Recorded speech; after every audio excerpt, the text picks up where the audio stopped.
Welcome to Paris Paranormal. Hi there, I'm Terry Keel, and this is a place you can come and ask questions, get answers, and find out what's been going on in your life when you hear those bumps in the night, or if you see shadows that scare you. Well, anyway, I'm glad that you're here with us tonight. We have a fun-filled night planned for you because tonight we have Sarah Breskman-Cosme here with us. And please be sure to put any questions that you might have that you'd like to ask her in the live chat area for her tonight, and we'll get to those as quickly as we can. If we don't get to everybody, we can always just send them to her website or her email, and she can get back to you. So she's got a lot of interesting things to talk to us about what she's into and what she's doing. She has a very unique spin on things, and we want you in on it here at Paris Paranormal. So let me just read a little bit about her, and then I'd like to bring her on. So Sarah is a best-selling author, and her books are From the Trail to the Star People, A Hypnotist's Journey to Atlantis, and A Hypnotist's Journey to the Secrets of the Sphinx. These three amazing reads are something you'll want to check out, I'm sure. Sarah is a master hypnotist, a level 3 practitioner of Dolores Cannon's QHHT, which actually means Quantum Healing Hypnosis Techniques. And she's a student also of Dr. Brian Weiss. And she's got a passion to reveal hidden or undiscovered knowledge that's vital to the enlightenment of humanity. Sarah continues to speak about her work worldwide, and her work is now featured internationally on programs such as Fade to Black with Jimmy Church, Coast to Coast AM, and Gaia TV. So please join me in welcoming to Paris Paranormal, Sarah. Hi. Hi, thanks for having me. It's so good to have you on, and I can't wait to hear all about what you do and your experiences that got you involved in all this to begin with, because I know you're helping a lot of people, and that just speaks volumes about who you are. Thank you so much. Oh, thank you. Oh my gosh. Well, I feel so lucky to be able to do this work. I mean, it's so interesting to me because I never wanted to do any of this when I grew up. I mean, my goal when I was younger was to be the best psychologist, actually. That's the route that I went down. And I wanted to be the best psychologist and help everybody with psychology. Mm. So the reason I wanted to help everybody and the whole reason I got into all of this stuff is because I had so many issues and problems and fears and phobias and all kinds of issues. So that's why I decided to become a psychologist because I had been in therapy for so many years. And even though it was nice to talk to somebody about that, I never really felt like I got better. But it was nice to talk to somebody. But I knew so much about therapy, and that's why I wanted to become a psychologist. Oh, that's But awesome. something life-changing happened to me, though. About 2.5 months after I went to college, I came back home to my family's house. And when I walked through the door, it dawned on me that while I was away, I had changed my environment and then I had changed my thought patterns and I had forgotten to have all of my problems. And it was that aha moment where I realized, wow, there is so much power in your mind. I Mm. never really put that together before. I just thought I need to learn all these techniques and counseling techniques. But I continued. I graduated from Northeastern University. And then before going to graduate school to become a psychologist, I had an internship where my job was to give people their medication and to counsel them. And I just felt within about a week that everything I had learned in school was a lie because I thought, what do you mean? This is the leading edge of thought. This is all Yeah. we have to tell people with issues. I was so distraught about this because if I started my shift at 7 a.m. and my job was to give the patients the medication, and I would Mm. also, well, counsel them. Right. No one got better. No one. Right. Yeah. And they would be drooling on the couch within 45 Oh, minutes isn't after that taking sad? medication.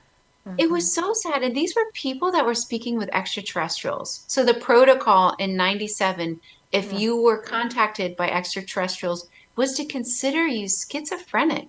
right. That's So the truth. I did not become a psychologist because I saw firsthand what was happening. And in my own opinion, it wasn't something I wanted to be a part of. I wanted to do something that helped people. I wanted to find a method where people could actually help themselves and get better because I didn't see any success stories at all. In You fact, I know, saw the opposite. I just want to say one thing. What I learned about that too, I'm so glad you're saying this out loud to people that are watching because it means everything. I watched people that really had issues and wanted to get help go to psychologists, and then if they prescribed something for them, they were now listed as mentally Yes. Yes. incapable of living their lives normally. And they actually had like I forget the terminology you would use there, but it was like it marked them. It And would be on their record yes, forever, as forever, if they were forever. crazy or something. And all they were Right. doing was they were desperate. They needed help. They needed somebody to listen to. Thank you, thank you, thank you for sharing that. Oh my Well, on gosh, I top of already that, love you. I saw firsthand what was happening, Yes, that the pharmaceutical companies were testing the the patients. drugs, right. They were testing the new drugs on the That's patients. right. And so working there, Mm, they would have a wristband and there would be a number on there to call if something terrible happened to one of these residents. right. And I just felt I could not believe that that was the culmination of my studies.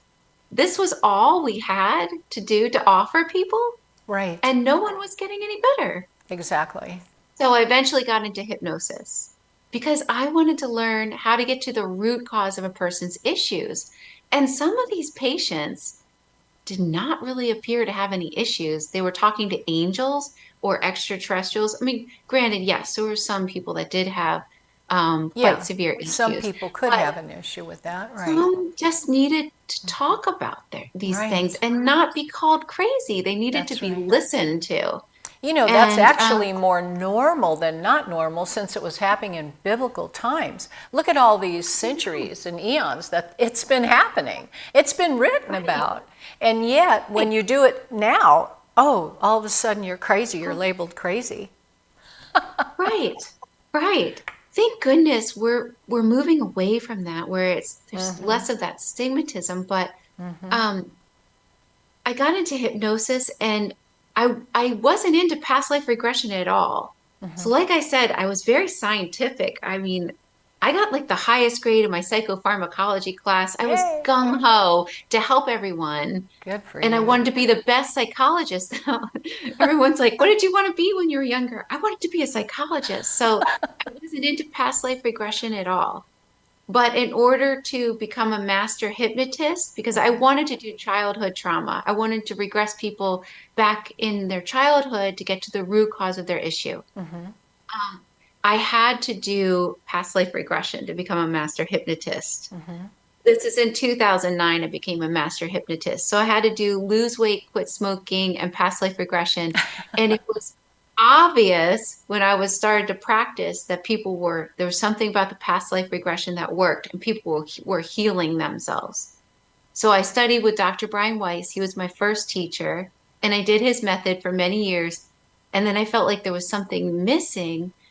So I contacted this psychic because I thought, at the time I started to learn more. I was getting into spirituality because of Dr. Brian Weiss, because he would, as my first teacher, he really helped me and it opened my eyes to all these possibilities.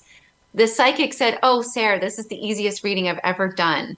You have many people, everybody has future potentials, like they could go in different places, but you're supposed to do Dolores Cannon's method. You're going to be writing books. You're going to be speaking about it. You'll be teaching.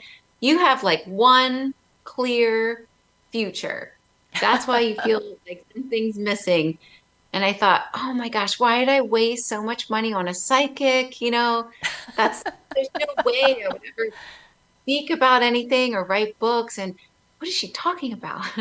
So I didn't even look up this Dolores Cannon person. I just thought, what a crazy psychic. And it was months later that I found out about Dolores Cannon. And right when I did, and I listened to her, it was like something clicked in my mind. And I thought, oh, I need to take this class. So just like the psychic said, I worked my way up from the bottom level to become an instructor in Dolores Cannon's method. And I was teaching with Dolores Cannon's daughter all over the world before the quarantine. And I wrote Mm. books and I started speaking about it all over the world. But the way I got into this type of material was just like everything else in my life. I felt like by accident I wanted to take the QHHT class, and all of a sudden it was in Florida. And so I needed a volunteer on the spot. So I asked one of my friends I had been friends with for over 10 years if she would volunteer and be my subject. And I knew this friend didn't believe in any of this stuff because she was a teacher at the kids' school, but she was just available to me because we were friends and I would see her every day. And I asked her and I regretted it because I thought she's not into any of this stuff. She's not going to want to do like a Dolores Cannon past life regression.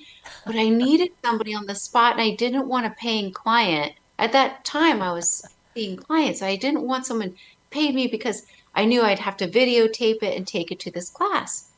And so I asked my friend, and her name is Jen. I said, Jen, would you be my volunteer?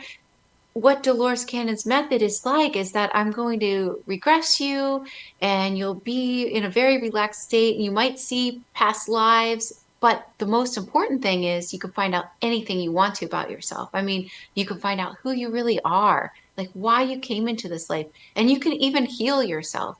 And she looked at me and she just said, that's what you do? And I thought, oh my gosh, friends for 10 years. I had tried to bring up spiritual things, but she just wasn't into it. Those Yep. friends where Oh, I sure do. they don't really know Who what you you do are. because they don't want to know, really. Yeah, yeah, They're they like, don't well, want I to don't know. want to Yeah. know. And she said she had been suffering from this brain condition and no one from the school knew. So Ah. we were little and our kids went to the same school and she was a teacher at that school and she hadn't told anyone. But she was suffering from this brain condition and she had just found out. Only her husband knew and her team of specialists at the University of Miami. So she had this condition called pseudotumor cerebri. And basically, she was losing vision out of her left eye, and there was a severe risk of a stroke. So her team of specialists put her on this heavy duty medication, and they told her there's no cure for this. But the best we can do is put you on this medication, and you might have 20 years to live. Oh, Now, wow. Jen's 32, and she had very young children. So she said, yes, I will do anything to try to help my condition. I don't even care. Whatever you want to do, I will be your volunteer. So she came in for her session and I put her under hypnosis and I regressed her and she went back to this ancient civilization. It was so interesting because she could describe it in so many details. And this is my friend who didn't really believe in past lives. And I knew she didn't believe in any of this stuff. So she started talking about this ancient civilization. It was in the South Pacific and it was a matriarchal society. And the reason why it was a matriarchal society was because women passed through their subconscious vital information about what plants were good for what purposes and what plants will kill you and what plants you could use for psychedelic purposes. But it was knowledge that they never had to teach their daughters. And that's women were the natural leaders. They were also felt to be more compassionate um, leaders at the time. And this society that Jen's recounting in her regression, this society was so beautiful, so compassionate. And she described the coastline as this calm coastline. And this is in the South Pacific, so it was pretty tropical. Yeah. And she's describing this beautiful society. And she's also noticing that they use crystals, and they use these crystals to communicate with their ancestors. But who we're really communicating with were their ancestors from the stars. She didn't really realize this at the time. Wow. Also realized they were using sacred symbols. They were using the flower of life pattern, which was interesting because they would meditate on this pattern. And what these sacred symbols really are, and a lot of people don't realize this, is they're actually keys. They're coded almost like a key that goes into a lock when you look at them. But they understood this in this society. So they would stare at this symbol, and what it was doing was actually unlocking transmission in their mind. But even now, you can use these sacred symbols like the flower of life pattern or even crop circles. They're keys. They're coded to download information. So they were doing this in this society. And she also noticed that there were these visitors that started showing up to her society. Now, in this past life memory, she remembered that she was next in line to be the ruler or the leader in this place. She was next. But these visitors started showing up, and these visitors came in these really advanced travel spheres where you couldn't see into the travel sphere. It had all kinds of interesting technology, but when it arrived there, when they would get out, you could see that they were coming in something, and then the ship would appear. But these were people getting out, and she saw the people, and she saw that they were very tall. They were taller than her people, and but they were people, and they were very advanced, and they wanted something from her society. And when they couldn't get it, I have to cough, excuse me. oh, it's fine. And so when they couldn't get what they wanted from her society, they killed off the leader and took her as a prisoner. But Wow. before they did that, they used like nuclear devices that they set in rifts under the ocean. And they created massive tidal waves that completely destroyed her society, actually sunk that continent. They took her as a prisoner, and she spent over 60 years in this prison in this really advanced society. Now, in this really advanced place, they were using stem cell research. They could clone organs, and they were doing lots of different tests that she was aware of on her. And she got to really understand what was happening in that society. So we came to understand that these two societies were Lemuria, what people call Lemuria, in the South Pacific, and Atlantis. Neither Oh. neither one of us were experts in these places whatsoever, and I knew she didn't even believe in them. She didn't even know what these places were. Uh-huh. And here she's remembering that they were doing all kinds of, experiments with DNA from animals and things like that. So it Wow. was very interesting. After that past life, I asked her higher self, because I do Dolores Cannon's method. So I asked her higher self, why did you show her this lifetime?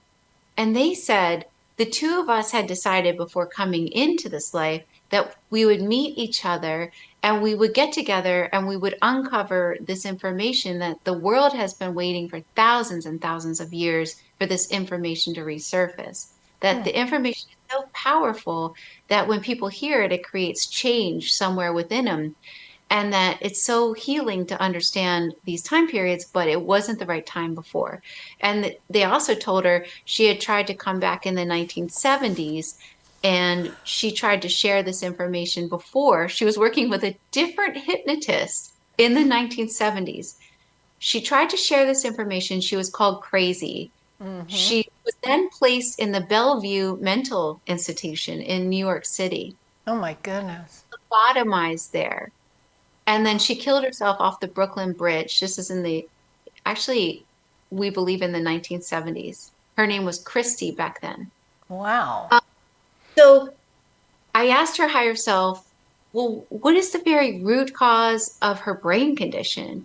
And they said the root cause was just the catalyst to get her to come see me, that she would have never had a session like this without a catalyst. And it's true, she would have never had a session without this catalyst. So I asked, well, can you heal this now? Because she came in, she did the session. And they said yes. And all of a sudden, my friend started feeling it draining behind her left eye, like it started draining and draining.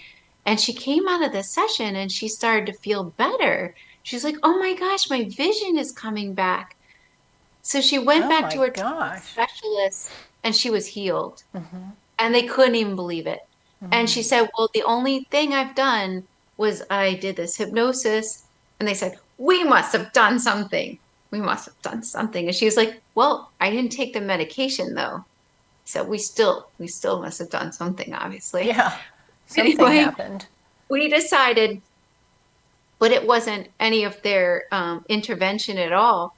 It was just because she did the session. So we decided, well, let's figure out what this important knowledge is to share with the world. What has the world been waiting to understand for thousands and thousands of years? That's so powerful that everybody would feel differently. So we decided, let's start from the beginning. Let's get this knowledge. It's so important. Honestly, to be honest with you, I didn't even really believe it. I just thought, well, it was so powerful enough. She healed herself.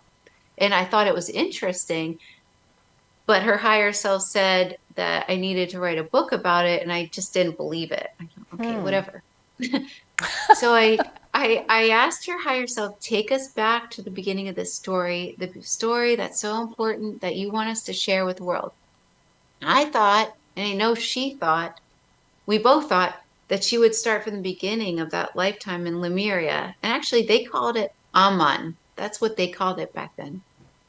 And so we thought she would start from the beginning, her childhood, and then we would find out more about Atlantis. That's what we figured. No, the higher self decided the beginning of the story was when she had to leave her home planet and come to Earth for the very first time. That was the beginning of the story. And she crash landed on Earth as an extraterrestrial, coming to Earth for the very first time, having to integrate into into this like society as an extraterrestrial. And my friend did not believe in extraterrestrials. So all of a sudden, our second session is her remembering in full detail what it was like to be an extraterrestrial. The details were astounding. Like what was happening with her ship. It was the breathing apparatus that was failing. And and then it crashed. But I mean, most of them survived. And it was so interesting because they were running out of these resources where she came from when we found out that she came from this place within the Pleiadian star system. And it was so interesting because coming from my friend who didn't believe in extraterrestrials, she's describing her jumpsuit, like a symbol that meant she was part of the space exploration program.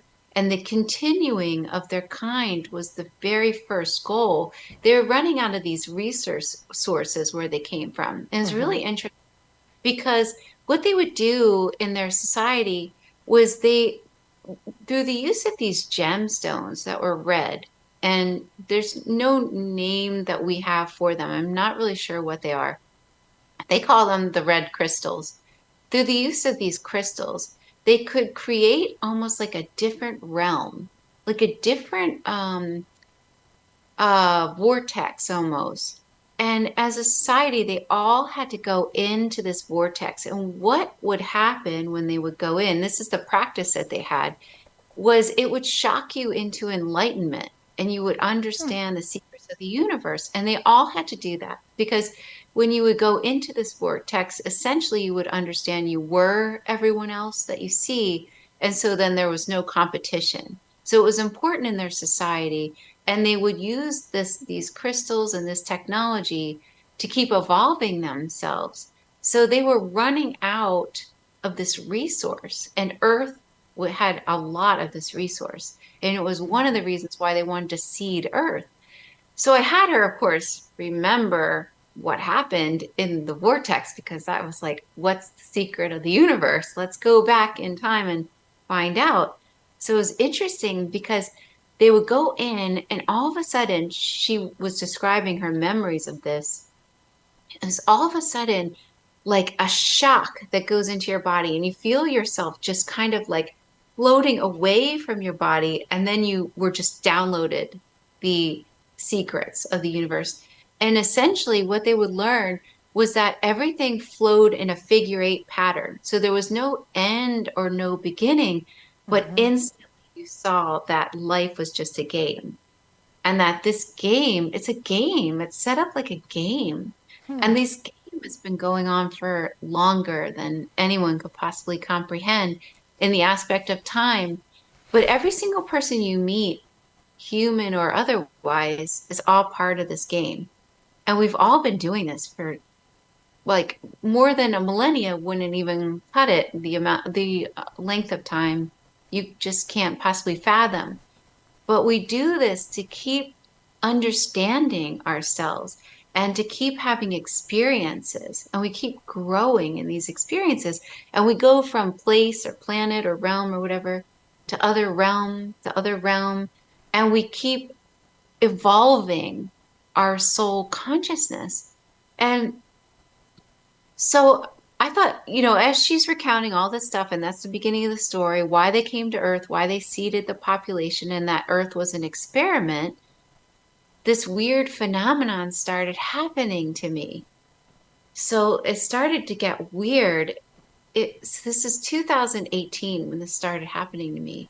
All of a sudden, these people coming in for their sessions were coming in who didn't know one another. I mean, they didn't know I was working with Jen, and they didn't Sure. know about it. And they would recount similar information about the same time periods in Atlantis or Lemuria, or even they would remember extraterrestrial crashes. And I thought, this is so weird. This is the weirdest coincidence.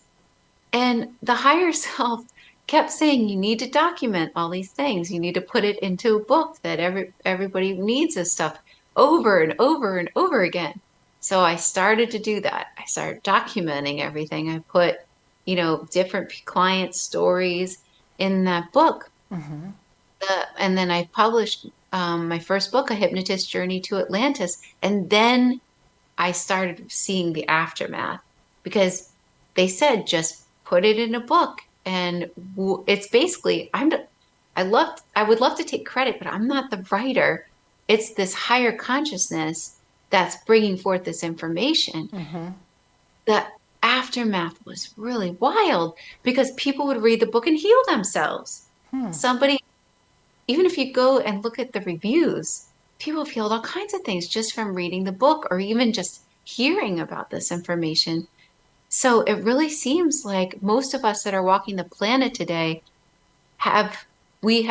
most of us were alive or incarnated during the times of Atlantis and Lemuria.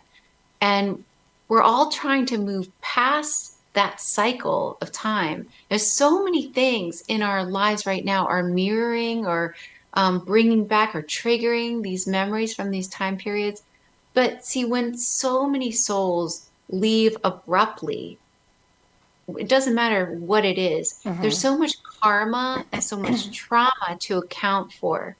So basically, most of us decided in the afterlife, well, let's try to do this again. Let's try to move past this and settle a karmic debt. And essentially, a lot of us are doing that in this lifetime, because humanity doesn't move in a straight line. It moves in cycles. So we're hitting this point in our evolution again, where we can just move past it, where we can make different decisions, where we can be more heart-centered in our choices. And we're really trying to rebalance different aspects this time around, because in both societies, we're out of balance.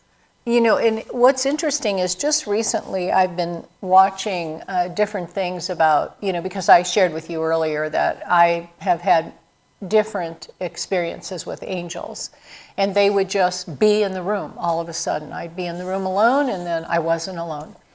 And it was really strange, and I would get little data dumps, but I didn't even understand them.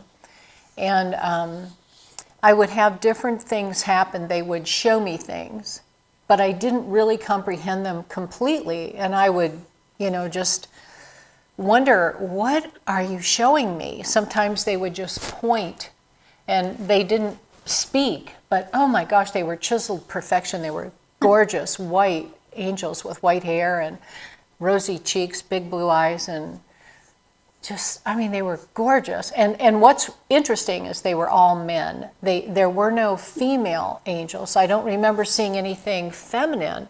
It was all more man, but they were as beautiful as females. It's like they were both in one somehow, but really just gorgeous. And I've been looking at that mortal sphere, you know, like, is there a pre-mortal existence? And you're saying, yes, you know, there is a pre-mortal existence, because angels, I understand, have never been alive. And they've never been here. Their feet have never touched the ground on earth. And being from a Christian background, it's like I'm here now experiencing something completely different, but yet so related. And I can see an overlap in areas where I can understand where you are and what's going on with that. You know, and I'm sure people that are watching tonight are going, wow, you know, that seems like it's out on the fringe, or that just seems really, really wild. You know, and I'm somewhere in the middle going, each one of us is here. We're all walking each other home, but we're all on very different paths and different experiences from that pre-mortal existence. I do believe that we come here and we make a choice to be here and experience this, and you're adding to that. We've been many other places, and this is a part of a cosmic pattern to come back. You're probably a much higher realm than myself. Even though you're younger than me, we're so very different, and age has nothing to do with it. Titles have nothing to do with it. You know, I've found finances in this world, successes, and all of that have nothing to do with any of it. It's a heartfelt, spiritual journey that we're on. And we're looking for the love. I find it in Jesus. I find it in God. I find it in, He is my higher self, because coming into the Lord, I say, maybe, and that's what this segment is about, it is no longer I that live, but Christ which lives within me. And that's making an awful lot of sense right now. It's almost like I'm getting another data dump. Like, I'm choosing to back away from the whole reason and give it to God, and I'm stepping back and He's taking the lead. And perhaps as we come through these veils, these times, these choices, this is an outcome. Maybe I'm higher than you and I think I'm lower than you. Maybe you're much higher than me and you're conscious. I just love this kind of conversation. I could probably talk to you for a week. I don't think anybody could ever do it wrong. And yeah, I mean, it just seems like there are no wrong ways. Like, because part of my job is because I'm doing past life regression. Right. And I get it. I get the people that are not into this, because believe me, I was not into it either. I wasn't into it, but I'm seeing it. I'm literally remembering it and seeing it. Yeah. And then I want to deny it. But how can you deny what you know? You know? I know that feeling. I know the wanting to deny it too. I really wanted to deny it too. But when I'm taking people now, and now I have a different perspective because I've been doing this for so long. But when I'm taking people through their memories of past lives, I also take them through the death memory over and over and over again, because that's part of what I do in order for them to release their trauma. But it's really interesting how people describe death the same way. Right, And exactly. it's like, most of the time, and maybe people aren't aware of this, but right before you die, your body feels exhilaration. Right. It actually, your body feels that. Uh-huh. If there's an exhilarating feeling that goes um, through your body, and then all of a sudden, when you do leave your body and your soul leaves the body, that feeling goes away because there's no body anymore. Then you Right. have that deep feeling of relief. The Right. relief is so overwhelming. Yes. It's really interesting. And you're like, oh, thank God, I'm out of that body, I know, And and you then, don't want to come back. I've had a yeah, near-death no one wants. experience. Oh, And you okay. don't want to come back. And the Yeah, you last don't. place you That's the want to last. be is in Right, that body. right. So Although, so see, real. when some of my clients have left their bodies for different reasons, sometimes they instantly regret the things that they did leading up to Right. I've leaving. seen that. And and it's interesting because you receive that download right as you're leaving your body. Right. So right as you're like maybe taking your own life or Right. something, you're like, "Oh, what did I do?" Yeah, And then why did I do that? you're Yeah. going to have to repeat it usually. And what's really interesting to me is when people are really spending a lot of time in that in between, they have access to all the times when they completed like a level, like a game. So they can go back and they can read their history over and over again. And some people really enjoy this. They just sit there and they float and they look at all the times they completed levels and things. But then they realize something that I find really interesting is they start to lose interest after a while because they realize that everything led them up to the present moment, that the present moment is the most important, that every single lifetime that you have leads you to the present moment. So if you think about that, you are at the very leading edge of thought.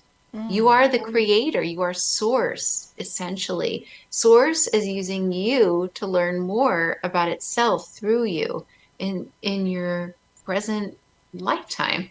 And it's really interesting because when you take anybody and you go deep within anybody and you hypnotize them and bring them to the deepest level trance, you access universal consciousness. So you access the same place.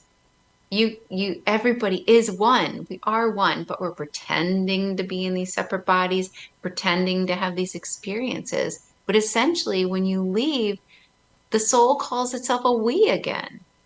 Well, Every soul. it is very strange because of all the people and all the things I have witnessed and people I've talked to and things I've learned, when we do leave the body, it is exhilarating, it's mind-blowing, it's so freeing. And I was taken to a place and the Lord spoke to me and told me I had to come back, and I didn't want to come back. And I was made to come back, and I had to actually have an issue with an angel that was bringing me back. And I was very, very angry, that I had to come back. But I did come back, and I put my body on just like a glove.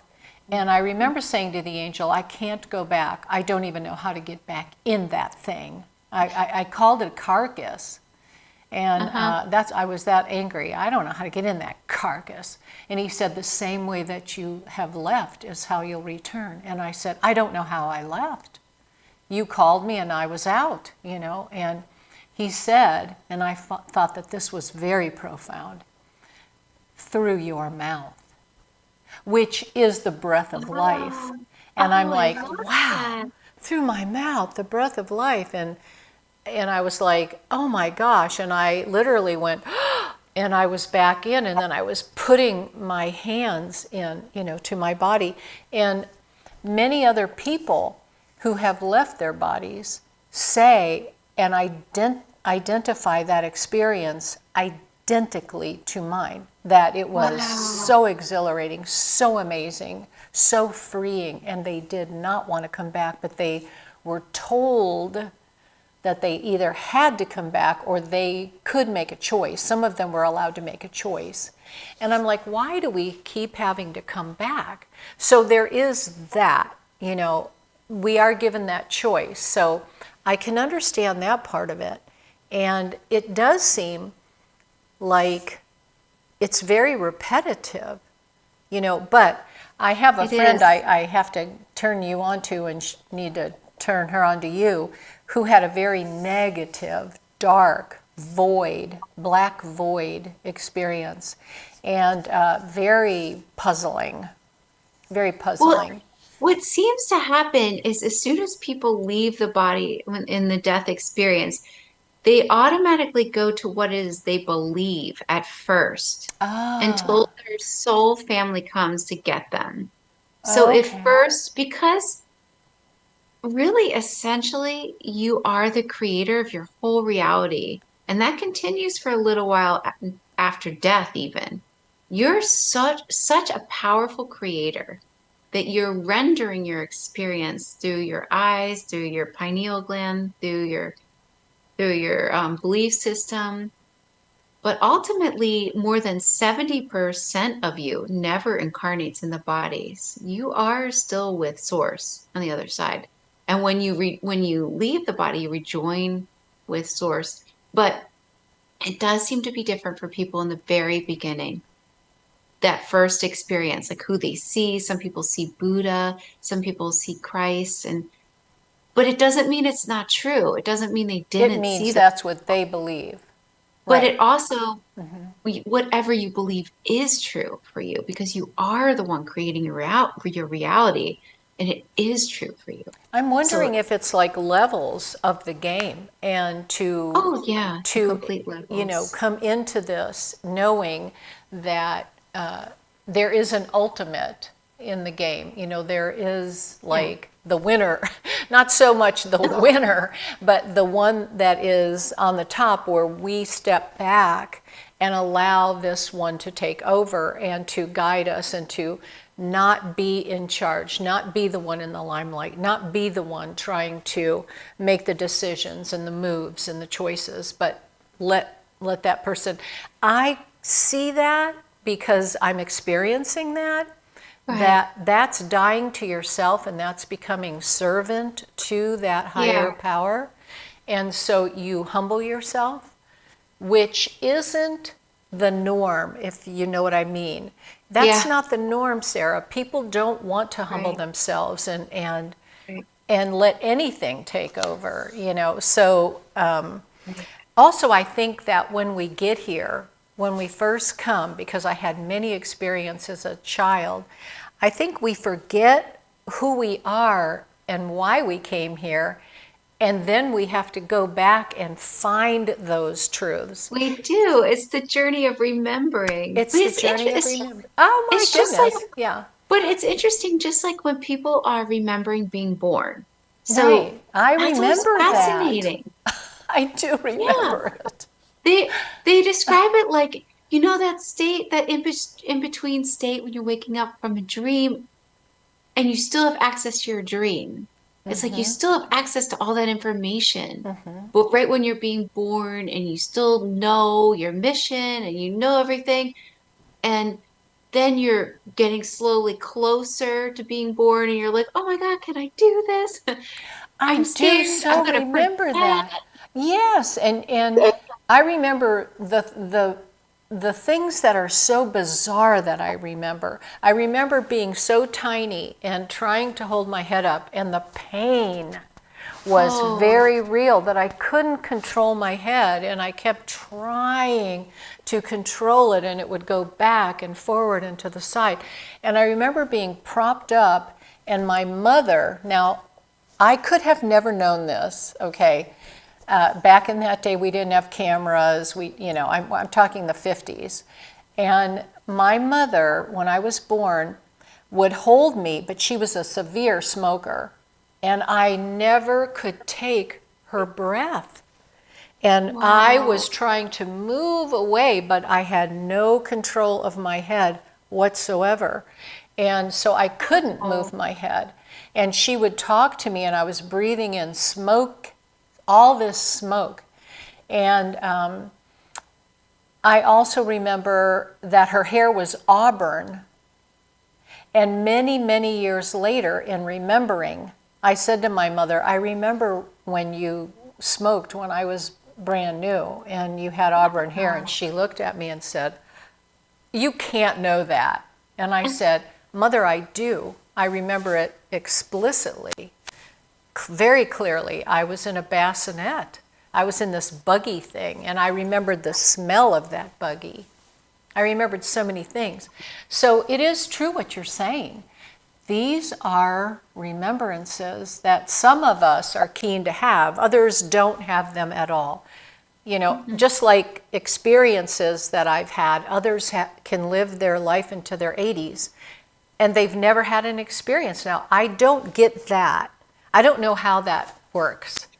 That they grow up so unattached to the deep things of this life, you know. Well, I asked the higher self about this. Yeah, oh, good. Because I was curious, like, well, how come people, this is so exciting what's happening on the planet Yes. right now, Yes. with the Yeah, ascension very. and everything and the consciousness raising. And I said, why have some people not, why are they not into it? And not only are they not into it, they refuse to even talk about it. And the Right. higher self said, so the higher self is us, just a higher version of us, essentially. It's like this higher consciousness, or Okay. if you want to call it a source or whatever you want to call that part of us, that's also us. The higher self said, you have to understand that when you leave this life and you go to the in between, you know yourself as God again. And deep down, everyone knows somewhere that they are source. But what happens is some people want to incarnate and forget and live a life of being a human 100%. So the higher self was trying to put it in perspective for me. They said the people that want just a human experience, they came here for the human experience.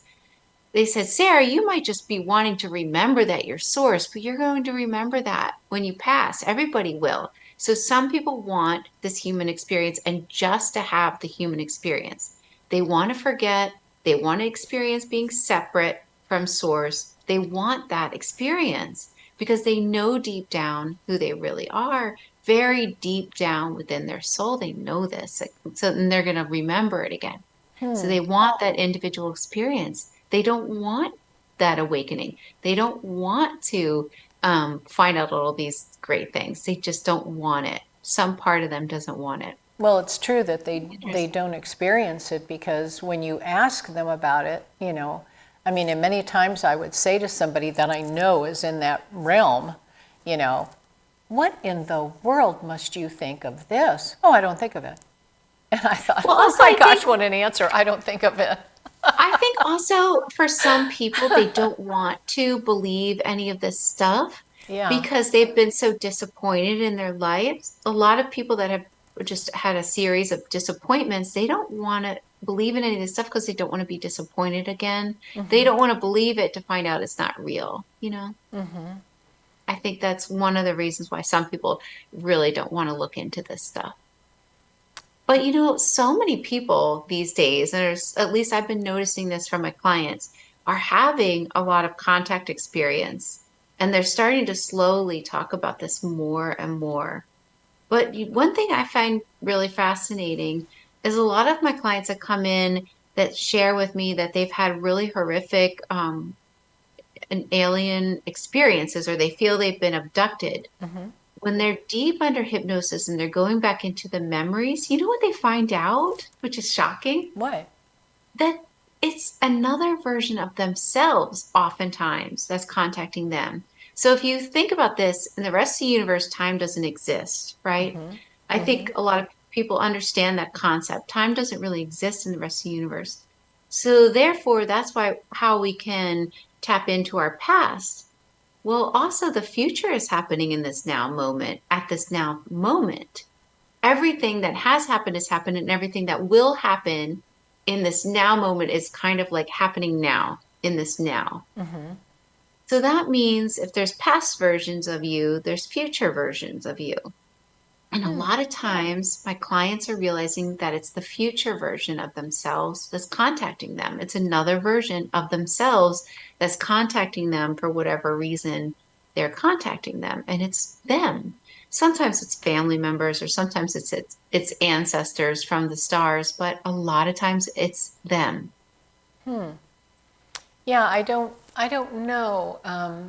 I know that the things that I saw couldn't have been me. I mean, it wasn't like me. I mean, but maybe what you're saying is we are different from a different perspective and a different We have a totally different realm. personality. We have a Yeah. totally different personality even Well, these weren't when we're people. living. Right. But, Yeah. Yeah. totally different agenda, totally different mindset, even though they're you. But usually, if they are you, you have that knowing. So if you didn't, trust your intuition.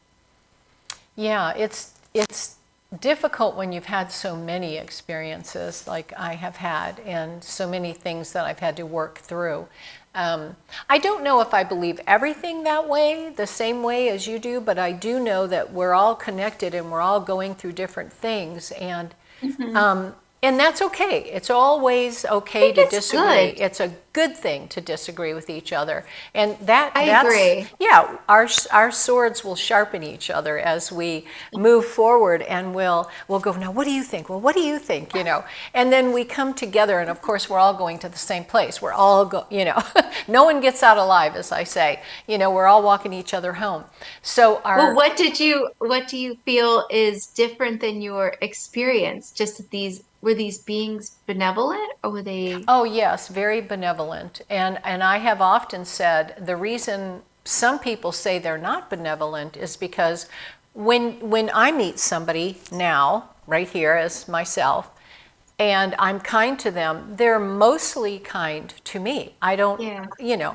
but if I'm not kind to them, or if I'm threatening, then they are mostly that way with me. When I've been involved with extraterrestrials, I've been having a conversation with God, who is, my all in all. And Yeah. I'm walking through it going, you've got to be kidding me. I don't I don't believe in this. Why would you show me this? Why would, and I heard him say, because there is so much you do not yet understand. And I'm like, yeah. I know I'm not the smartest, star in the sky here. And I know I have a lot to learn, but you've got to be kidding me. These things are real. And I actually saw a tall white and a hovered craft, and then a landed one was to my right, which I wasn't aware of when I drove up to it and my car stopped at a railroad, crossing in Florida. And I was abducted by a tall white that was over here in a blue, unbelievable blue, powerful light. And the light just came right at me, and he came out of it, and he picked my feet up off the ground a good 2 feet and moved me. And Wow. and I was literally freaked out that I was being picked up and moved without my feet on the ground. I was not in charge of myself. I was being manipulated for the most part and brought over there. And I came to inside of the craft, and it was completely other than life here, because Right. the walls, the floors, the ceilings, everything had a very light white glow about it that created light. And Yeah. yet there were no bulbs. Everything Right. just glowed. And I was on a table, and there was two very small, what they call grays, which I didn't know about grays because I didn't believe in them, down by my feet. And then there was a tall white here that was really very frightening. And that's why I say, Yeah.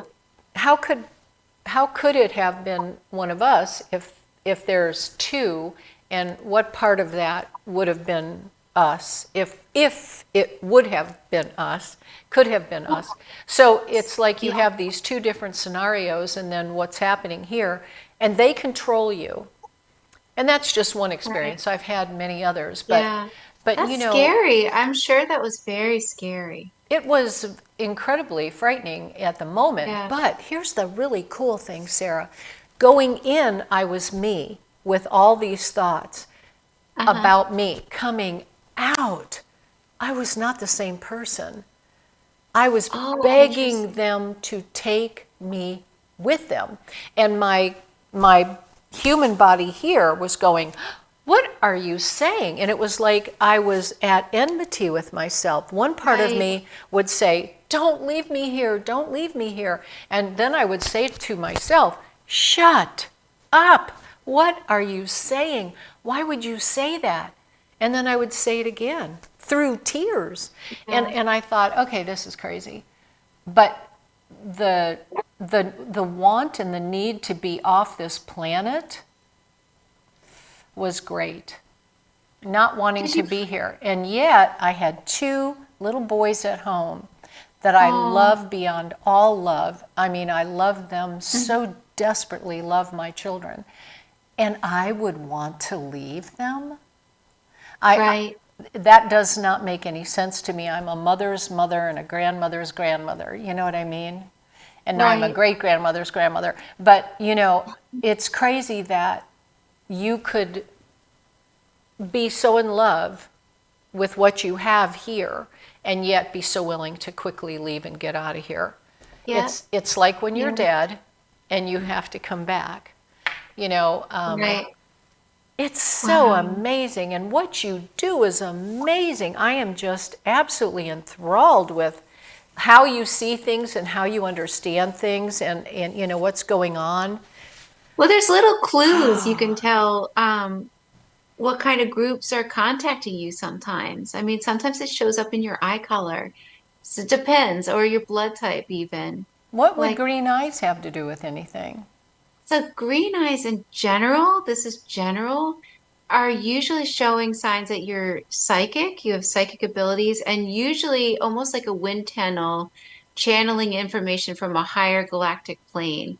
A lot of times people with green eyes have trouble with electronics because you're channeling in information and a frequency that's a lot higher than the frequency of this place, so it can break your electronics sometimes. Um, and My sometimes you husband could, just said, "Oh boy, that's you." and sometimes it can also signify, and this is general, being connected with the Lyran star system. If you have green eyes, red hair, and combat that with astigmatism and Rh negative blood, that's considered the gift of the stars. So that was like the symbol that the hybridization program worked.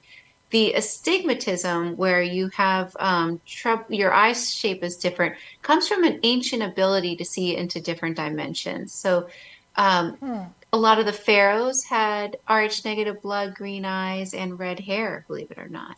And Isn't that and interesting? probably had astigmatism too. But there's different signs that show up in your iris because your iris is the blueprint of your soul. So anytime you're talking with another soul, your soul is transmitting where your soul has been to the other person's soul. And it shows in your iris. So like the different lines actually mean something. The eye color actually means something in general. It usually means something. It's not just genetic, although a lot of people obviously incarnate with people that they want to incarnate with. And so like even brown eyes, so many people have brown eyes, but in general, it usually means you're a very old soul that has old soul from Earth. You've reincarnated many, many times Brown on Earth, eyes and means that? Oh, usually in wow. general.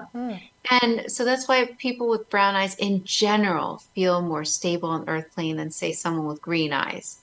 Um, and then if there's little specks of light that show up in your eye, like or little dots of like just a little speckle of like color in your eyes, it's usually a telltale sign that you're either communicated a lot with by Arcturians or you're channeling in information from Arcturus. And then if you have any yellow that shows up in your iris, it's usually a telltale sign that either you're incarnated from the Andromeda galaxy or you're having a lot of contact.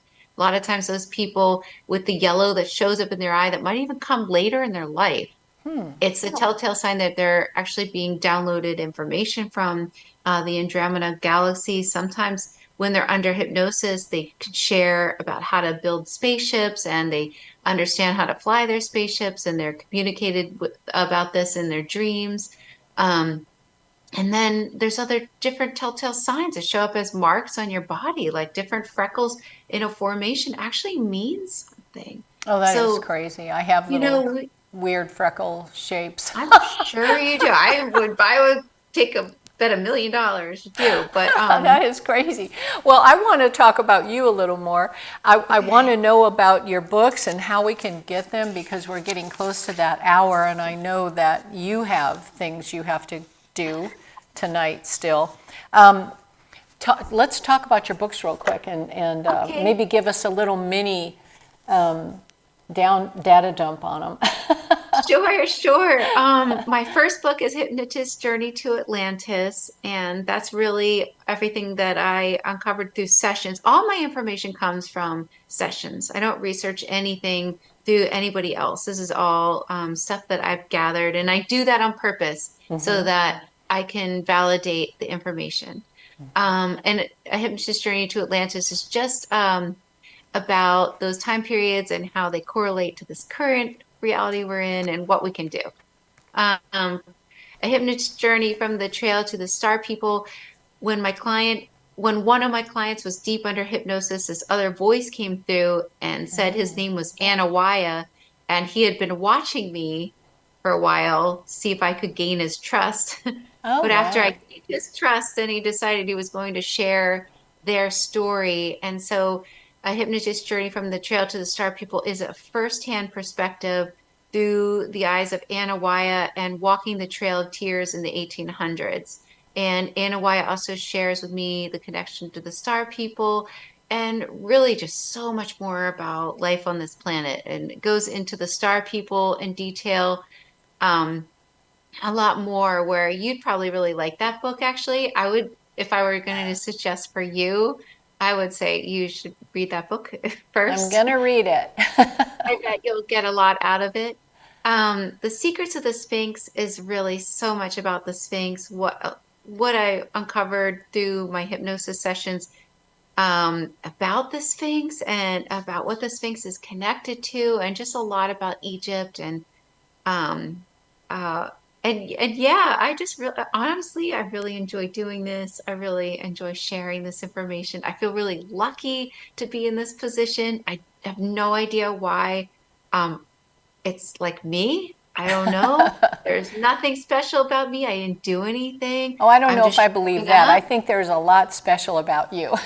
There isn't though, for real. And just show up. I'm just doing it, but it's a lot of fun. And I get to speak all over the world about this stuff. Yeah, I'm and you've got speaking. this self-discovery deep healing coming up.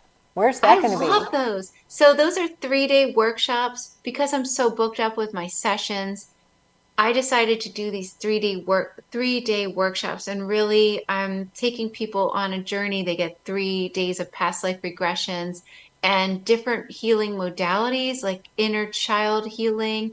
Um, and they really get to find out who they are, their true purpose, and people even heal themselves in these workshops. So I feel like they're better than just one session.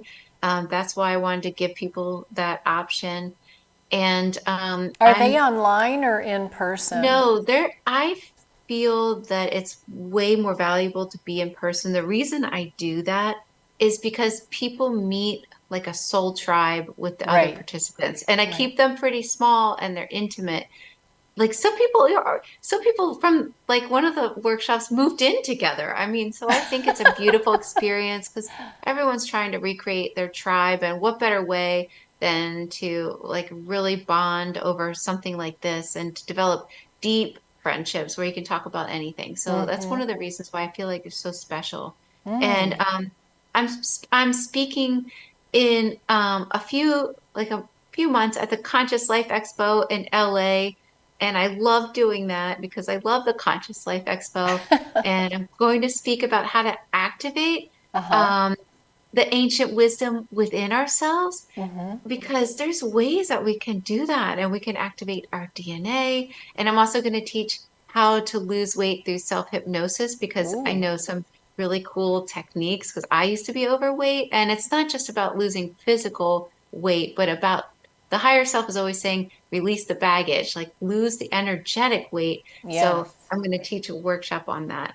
But Oh, and I have Egypt trips. I'm just telling you, going down the list of Where stuff can coming they up for find me. out more about that? On your website, On Sarah? my website, you can just Okay. go to my website, theholistichehypnotist.com, and you can find out what I'm up to and things like that, and my books.